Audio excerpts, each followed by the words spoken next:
7:18 de la mañana, nosotros continuamos con más de Primera Página y a esta hora nos corresponde darle la bienvenida a nuestro segundo invitado de hoy. Él es Irán Gaviria, fundador del partido Unión y Entendimiento y también miembro del Frente Amplio Venezuela Libre. Muchísimas gracias por acompañarnos. Muy buenos días, Zoe. Muy buenos días a todos y a todas quienes nos siguen en este prestigioso espacio.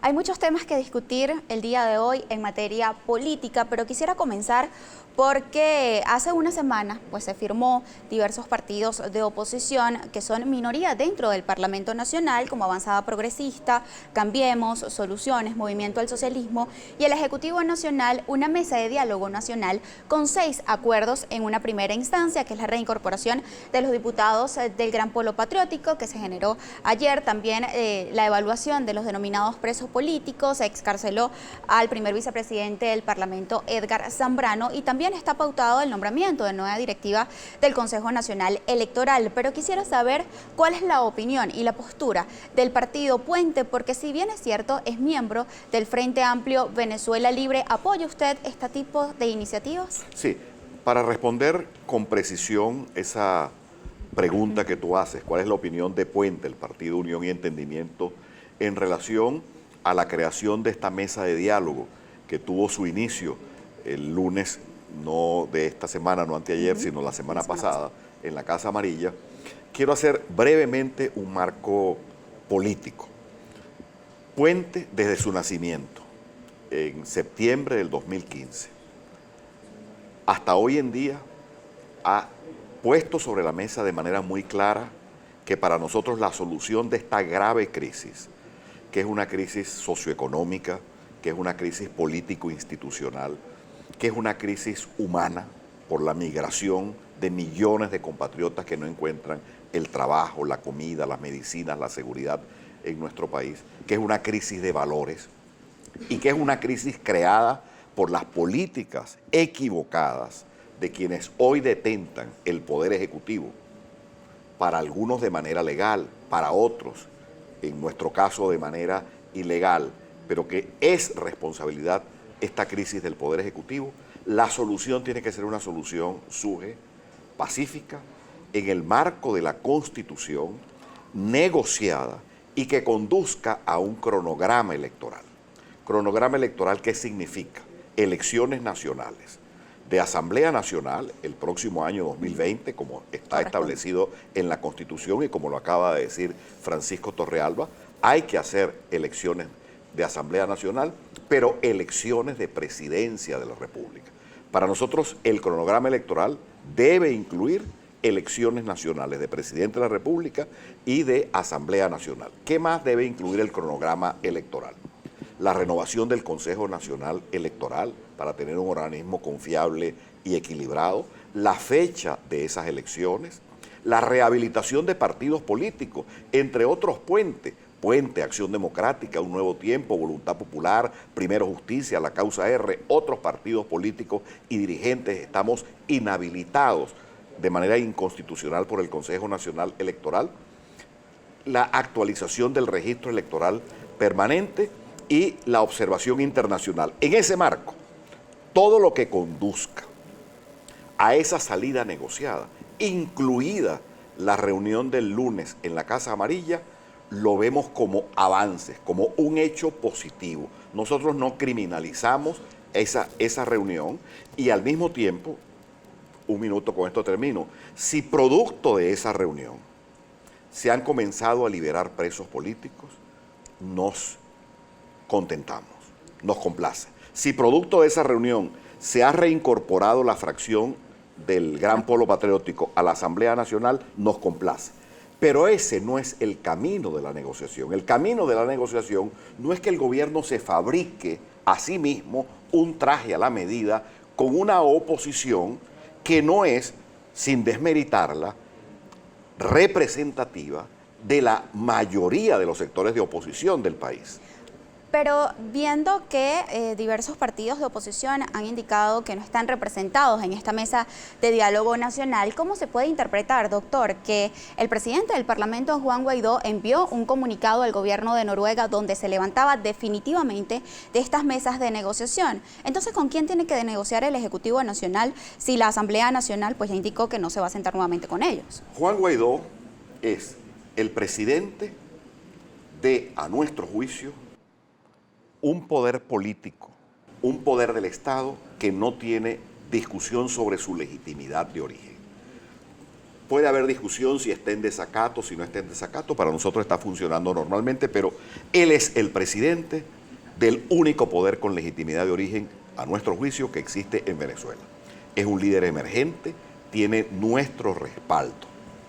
Nos parece, sin embargo, que hubiese sido aconsejable, y lo hacemos de manera fraterna, viendo al futuro, uno, que ese líder que es Juan Guaidó y la Asamblea Nacional hubiesen y asuman en el futuro el mecanismo de la negociación y en particular el mecanismo de Barbados con mayor firmeza, con mayor determinación y con mayor fuerza.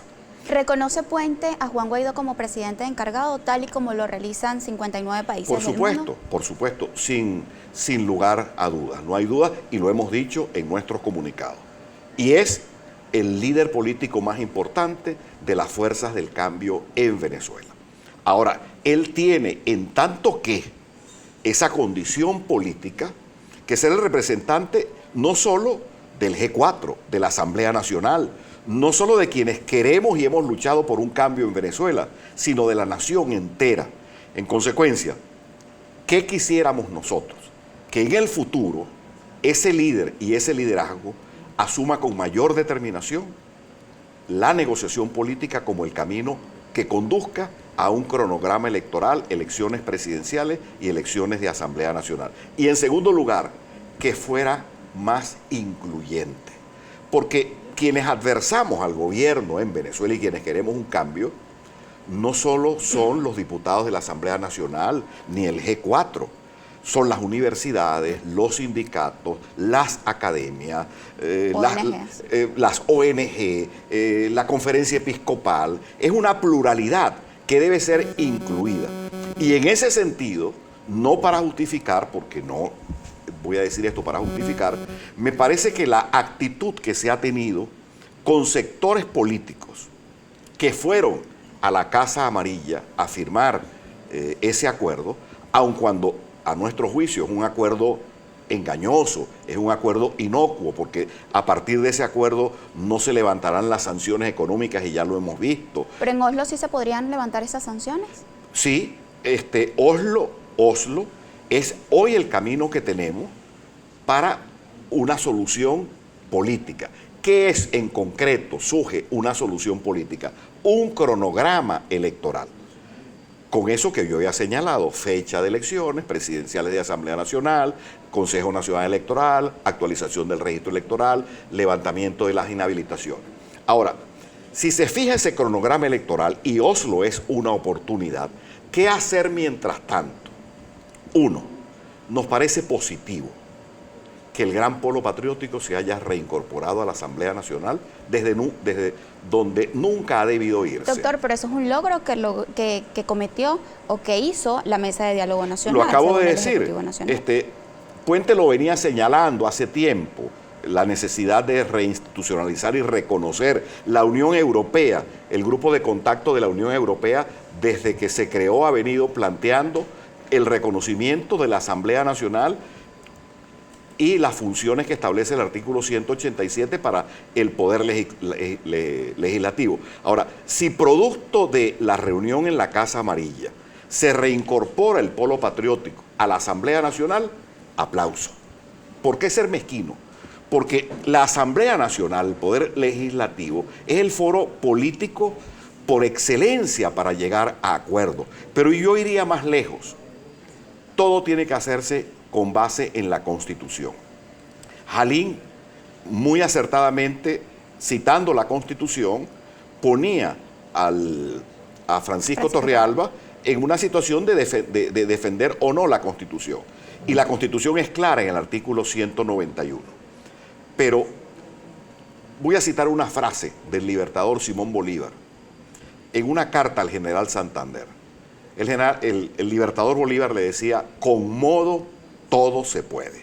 Si hay disposición política para solventar esta pavorosa crisis, porque quienes nos están viendo se están preguntando en la Asamblea Nacional, el gran polo patriótico, la dirigencia política, el liderazgo del país, ¿de qué se ocupa en cuanto a mis problemas? ¿Cuáles son mis problemas? Exacto. No me alcanzan los cobres, no me alcanza la comida para comprar una docena de huevos a 35.000 bolívares, un kilo de café a 80.000 bolívares, el pollo ya voló por encima de los 50.000 bolívares el kilo, queso blanco duro a 120.000 bolívares. Hay hambre, desnutrición en este país, hay colapso de los servicios públicos. Caracas es prácticamente una isla en relación a lo que es la provincia en materia de combustible, de electricidad, de vialidad. Entonces, quienes nos están viendo quieren una respuesta a esos problemas de la vida cotidiana, y esos problemas pasan por un acuerdo político. A propósito del cumplimiento de la Constitución de la República Bolivariana de Venezuela, también quisiera dejar una pregunta al aire, porque la semana pasada diputados en la Asamblea Nacional pues firmaron un documento o un acuerdo donde ratifican a Juan Guaidó como presidente del Parlamento y además como presidente encargado hasta que se logre el cese de usurpación. Sin embargo, eso no lo reseña la Carta Magna. De eso vamos a estar conversando en la próxima parte. Tenemos ya a su disposición nuestra encuesta de hoy. ¿Cómo evalúa la incorporación de los diputados del Gran Polo Patriótico a la Asamblea Nacional? Comiencen a interactuar con nosotros a través de nuestra cuenta en Twitter, Primera Página, con la etiqueta Primera Página. En la próxima parte estaremos leyendo sus preguntas y comentarios.